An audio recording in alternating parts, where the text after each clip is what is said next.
राम नाम का चमत्कार। एक बार एक गांव में एक साधु रहता था। वह सारा दिन राम नाम जपता रहता था और ढोलकी बजाकर कीर्तन करता रहता था। उसकी कुटिया के पास एक व्यक्ति का घर था। वह उससे बहुत ही ज़्यादा परेशान था। एक दिन वह व्यक्ति गुस्से में उस साधु की कुटिया में गया और बोला कि क्या तुम दिन रात राम नाम जपते रहते हो? क्या तुम्हें कोई और काम धंधा नहीं है इसके अलावा? हमें तो काम जाना पड़ता है और तुम्हारी ढोलकी की आवाज़ से मैं सो नहीं पाता।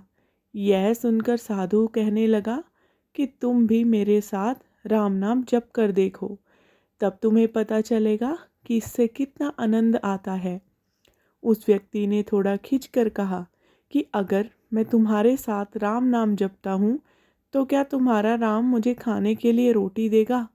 साधु कहने लगा कि मुझे तो राम नाम की लगन लगी है और राम जी की कृपा से ही मुझे भोजन मिल जाता है। तुम भी राम नाम जप कर देख लो, मुझे भरोसा है भगवान तुझे भी खाने को जरूर देंगे। वह आदमी उस साधु को चुनौती देता है कि मैं तुम्हारे साथ आज राम नाम का भजन करता हूँ। अगर तुम्हारे राम जी ने आज मुझे रोटी खिला दी तो मैं सारी उम्र राम की भक्ति में लगा दूंगा। अगर नहीं खिलाई तो तुम ढोलकी बजाना बंद कर दोगे। साधु कहता है कि मैंने तो निष्काम भाव से प्रभु राम की भक्ति की है, लेकिन फिर भी मुझे तुम्हारी चुनौती मंजूर है।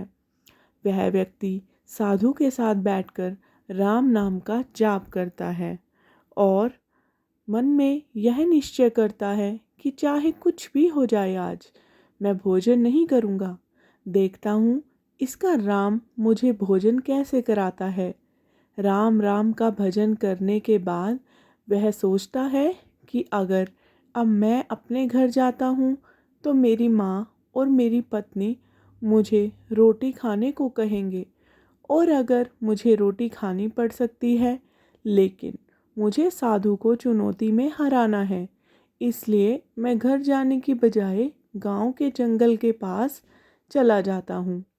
वह गांव में एक जंगल में एक पेड़ के ऊपर चढ़ जाता है और सोचता है कि मैं सारा दिन इस पेड़ से नीचे नहीं उतरूंगा और अन्न का एक भी दाना नहीं खाऊंगा। इस तरह से मैं साधु को हरा दूंगा और उसका ढोलकी बजाना बंद हो जाएगा। कुछ देर बाद उस जंगल से एक बंजारों की टोली गुजरती है। उन्हें बहुत भूख लगी होती है। बंजारों का सरदार कहता है कि आग जलाकर यहीं पर खाना बना लो। अब खाना खाकर ही आगे बढ़ेंगे। खाना बनकर तैयार हो जाता है। बंजारे खाना खाने वाले ही होते हैं कि इतनी देर में बंजारों को सूचना मिलती है कि पीछे से डाकू आ रहे हैं। बंजारों का सरदार कहता है कि हमें यहाँ से चले जाना चाहिए, डाकू हमारा सब कुछ लूट सकते हैं। वे बंजारे खाना वहीं पर छोड़कर चले जाते हैं। वह आदमी पेड़ पर बैठा सब कुछ देख रहा था। कुछ समय बाद डाकू वहां पहुंचते हैं। भोजन को देखकर डाकू कहते हैं कि खुशबू तो बहुत अच्छी आ रही है। यह भोजन किसने बनाया है और बनाने के बाद खाया क्यों नहीं? यह हमें फंसाने के लिए कहीं किसी की चाल तो नहीं? हो सकता है इस भोजन में जहर हो। उसी समय डाकुओं के सरदार की नज़र पेड़ पर बैठे उस व्यक्ति पर पड़ती है। वह उसे नीचे आने का आदेश देता है। डाकू उस व्यक्ति को पूछता है कि हमें मारने के लिए क्या भोजन तुमने बनाया है? वह बेचारा मिन्नतें करता रहता है कि मैंने यह भोजन नहीं बनाया है और इसमें जहर भी नहीं है। यह भोजन बंजारों ने बनाया है। आपके आने की खबर सुनकर वह वहाँ यहाँ से भाग गए, लेकिन डाकुओं के आगे उसकी एक भी नहीं चलती है। डाकू से कहते हैं कि अब तुम्हें यह भोजन खा कर दिखाना पड़ेगा, क्योंकि हमें लगता है कि तुमने यह भोजन बनाया है और इसमें जहर मिलाया है। अब सबसे पहले तुम ही यह भोजन खाओगे। वह जिद पर अड़ा रहता है कि मैं भोजन किसी भी कीमत पर नहीं खाऊंगा। डाकू का शक और गहरा हो जाता है।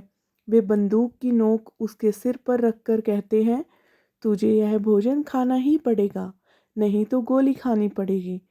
उसके भोजन करने के बाद डाकुओं ने उसे छोड़ दिया। अब उसे विश्वास हो गया कि बंजारों को और डाकुओं को राम जी ने ही भेजा है। वह वहाँ से सीधा साधु की कुटिया में जाता है और जाकर साधु के चरणों में प्रणाम करता है। उसने साधु को सारा वृतांत सुनाया। अब उस साधु से भी ज़्यादा उसे राम नाम की लगन लग गई और उसने अपना पूरा जीवन प्रभु राम जी को समर्पित कर दिया। तो आपको आज की ये कहानी कैसी लगी? आप कमेंट करके ज़रूर बताना।